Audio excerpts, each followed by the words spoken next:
Il y a des grandes orientations qui se dégagent. Alors bon, je commence par moi, puisque parce que c'est mon projet de Grito avec Rimena qui ouvre la saison, donc une création de cet auteur. Et, et après, la mise en route d'un projet de création en lien avec la Colombie, parce que 2017 est l'année France-Colombie. Et les 3-8, nous travaillons avec, de Lyon, nous travaillons avec un théâtre qui s'appelle le théâtre La Mascara, à Cali, qui est une ville, deuxième ou troisième ville de Colombie, comme Lyon. Et ce théâtre a un projet artistique assez semblable au nôtre. Et donc, j'ai passé commande à un jeune auteur colombien, il y aura des musiciens colombiens, il y aura une partie de la distribution française et colombienne. Dans un premier temps, ça ira se créer à Cali, et dans un deuxième temps, nous viendrons ici. Donc, ça, disons qu'il y a cet axe-là, et puis tout un travail un peu d'atelier bilingue, de découverte du répertoire théâtral espagnol et d'Amérique latine, donc que je conduis avec un groupe d'artistes ici. Ça, c'est un axe. Il y a dans les travaux, je parle d'abord des 3-8 et après des artistes avec lesquels je sais qu'on va travailler. Après, il y a le travail de Vincent, de Vincent Badi, qui aboutira à des balades urbaines au mois de mai prochain, 2017, mais qui vont se tisser par des rendez-vous publics sur les formes qui s'appellent la case, une case qui monte vers le ciel, et à partir de l'idée de partir à partir de recueils de paroles d'habitants et de réécriture et de rendez-vous publics, mais ça se terminera par des balades urbaines dans le quartier. Ça, c'est des deux grands axes. Après, il y a Guy Néjon qui continue ce travail d'exploration de figures de la pensée, après Freud, et dans l'écriture de Sabine Berman. Là, il met en chantier un travail sur Lévi-Strauss. Anne de Boissy qui va continuer à explorer le travail sur la langue des signes et la poésie. Et Alizée Bingolu, la nouvelle artiste associée des 3-8, qui nous aide, qui travaille également, qui est la chanteuse du groupe Eudeland, et qui va nous aider à redévelopper un axe chanson et théâtre qu'on avait impulsé au début dans ce lieu.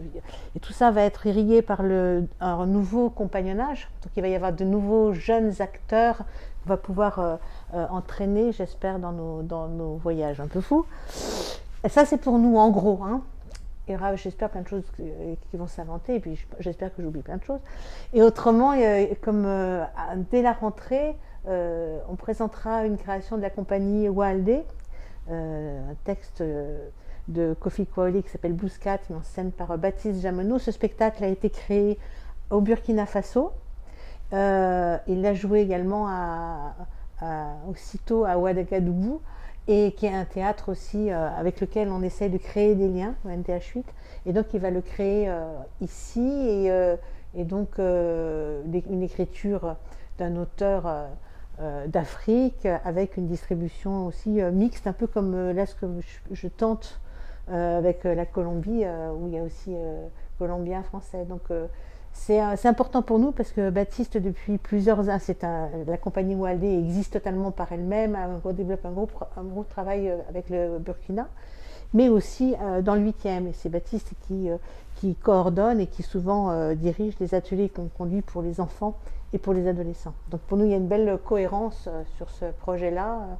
On est très heureux de cette création. Et il y a également Chloé Bégou, qui est une artiste associée qui va présenter. Elle a déjà créé un spectacle sur Tarcos, sur la poésie et musique, aussi elle est vraiment là-dessus. Et elle impulsera elle l'a répété beaucoup ici cette saison, et elle le présentera à la toute fin de l'année 2016.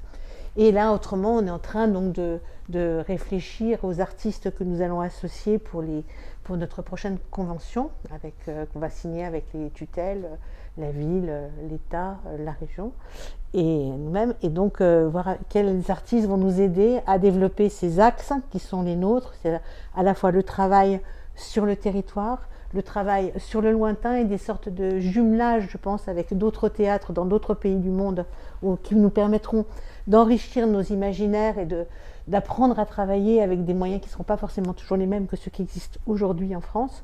On a la chance d'avoir eu. Et aussi l'axe musique, chanson, poésie et plurilinguisme, que ce soit avec la langue des signes ou avec d'autres langues imaginaires et langues voilà, et tout ça probablement quand même avec une présence, toujours ces questions qui ne sont pas formulées pour elles-mêmes, mais qui existent forcément, qui sont comment on échappe aux injonctions de genre ou bien d'exclusion d'une façon pas tant frontale que latente, et sur les questions de transmission avec les nouveaux compagnons. En gros, voilà. Hein.